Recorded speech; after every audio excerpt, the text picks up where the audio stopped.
Let's talk about how a research study gets done. So you mentioned the thing like on partials as an example. Like I would say this, like how much you leaving on the table if you're only doing partials, right? And by the way, that worked for the bicep in that study. We're going to talk about like who that might have been on, how long that went on for here in a second. But okay, but how does that apply to you, right? And that's the biceps muscles. You know, right? The question though, so I want to go back to is when we're talking about research, what's the purpose of the study and why is the study being done? The first question that should be asked. Right? Yeah. And then look at what is the study focused on. So, I mean, you have to understand what's the purpose of the study and why are they asking that question before you can take any of the information that's pulled from that study and try to apply it. Well, let's talk about that. So, like, how does a lot of this research get done, or why does it get done? More specifically, why is it being done? You have a graduate student, right, who has a requirement to get a published article. They have to go. It's part of their process of getting their master's or their PhD. Right. So you got somebody that's doing this that's maybe got what's the word I'm looking, like a cohort of people that are maybe working on this together. Maybe they're working on it individually, and the professor has a requirement to help them through this, right? And they have certain publications that they have to do as well. Right. So there's a requirement that they need to meet, right? So there is a quota, so to speak. There's a number that needs to be met there. And how many students does that professor have? And how long has that professor been doing it? And you can talk about integrities and things like that. And again, going back to, these research papers that have been long standing, that's since been, people have gone back and go, that dude lied. Like he fudged that data, right? One of those things was on birth control for women back in the 70s, 60s and 70s. And huge health implications for women for decades up until now that are being impacted by flawed studies. Not just flawed, fraudulent, right? Fraudulent studies. That is a true statement. This is a statement of fact, right? That is a true statement that how a lot of medication has been prescribed, how MDs operated for a very, very long time as with regard to women's health. They were doing poor things. Let's just put that were not in the best interest of women's health for a long time. So that's an extreme example. But going back to like how all this gets done, why did it get done? All right, well, somebody had a project to do, right? And this interested them, or it was the easy thing to do.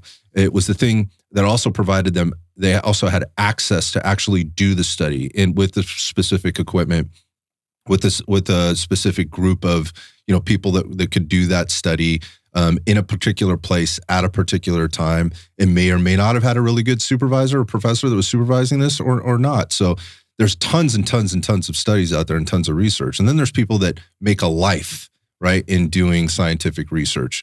And that's not to say they're good or bad at it. I'm just saying there's people that do. And how does that happen with more reps and the more understanding that you have about process and things like that? Okay, well, let's talk about like some of this exercise research and where it gets done. 95% of it gets done in college institutions. Why? Access, right? They have the equipment, they have the study population, usually the requirements for whatever that individual is trying to achieve to finish school. And then let's go back to the study population. They also have the funding. Yeah, the funding, right? It's usually your higher research institutions, right, where they have the money to do it.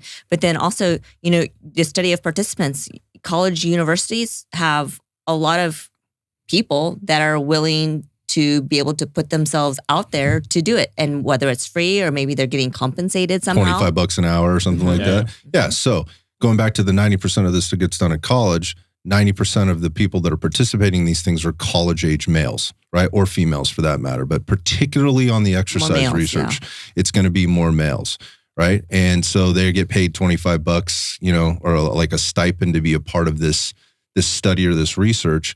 And that gets done for a certain period of time, right? And you can see the period of time, what the study actually was. And it's usually weeks or days, then maybe weeks, then maybe possibly months.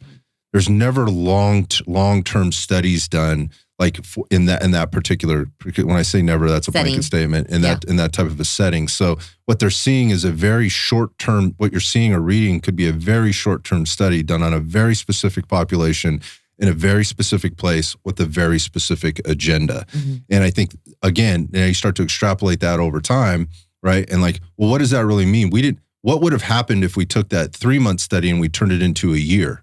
Right? You see these awesome gains with these partial reps with the bicep curl or whatever in a 3-week period, maybe on an untrained male, right? At 18 years of age, where he's got all these things stacked in his favor in terms of, joint health, tissue health. He's new to this. He's never had this kind of stimulus before, right? On his biceps, right? And again, it's a very concentrated group of people, and again, for a very short period of time. So that works in that environment, right? In that very, very specific set of parameters. But how does this work over time? And that's where the bro scientists, if you will, again, and when I say that, I don't mean that disrespectfully. I mean people that have been doing this in application recognize like that shit doesn't work.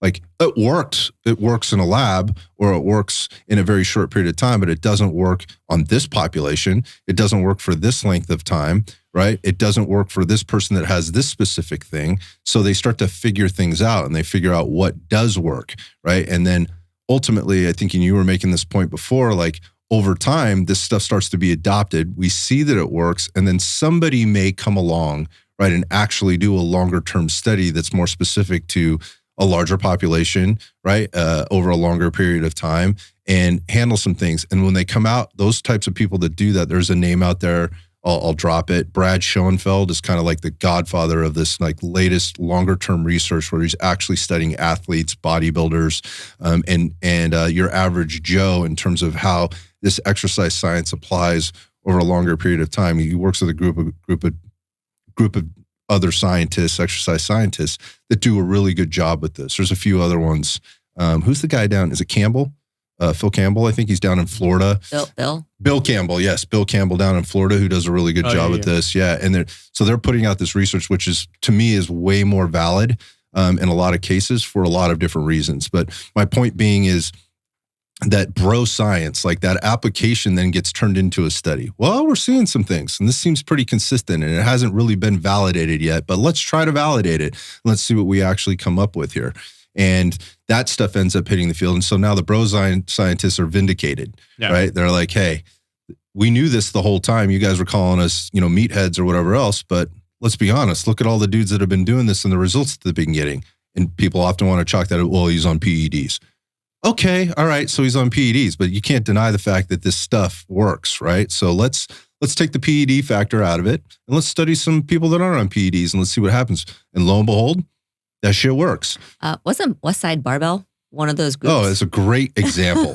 Great example of guys that are really well-read, that do read, into the quote-unquote research, and they're not cherry picking it. They're looking at it and they're making sense of it for their particular application, which is power and strength, right? And then they're using it over long periods of time, and you can't deny it. Like, these guys are world champs, right? They are the strongest, most powerful guys in the world in a lot of cases in their particular subsets. But that's a great example. Like, people that are actually like in a non-defined lab or a non-official lab, they're actually putting things into practice, and it's impacted the industry. It's impacted science, right? It's what I mean by that is it's influenced studies that actually have been done, that have been validated, that the stuff that they're talking about, which would like a research scientist at a university would cringe at and have zero fucking clue about, by the way, because they've never done any of this. That's the other thing about this. Like, their focus has been the science. It hasn't actually been training. It hasn't been applying any of this to themselves, right? It hasn't been it hasn't been applying this to any different population than what's sitting in front of them that will actually participate. So those scientists are cringing because they're like, well, show me the research. Dude, I'm showing you 20 years of it, man, with a huge population of world champions, for that matter, or the world's strongest men, or whatever the case is, right? The world champion squatters or deadlifters or bench pressers or whatever else. I'm showing you right here. I didn't need your research project to tell me that this worked, because I figured it out on my own. And so there's this banging of heads and this clashing that happens with the bro scientists versus the research scientists.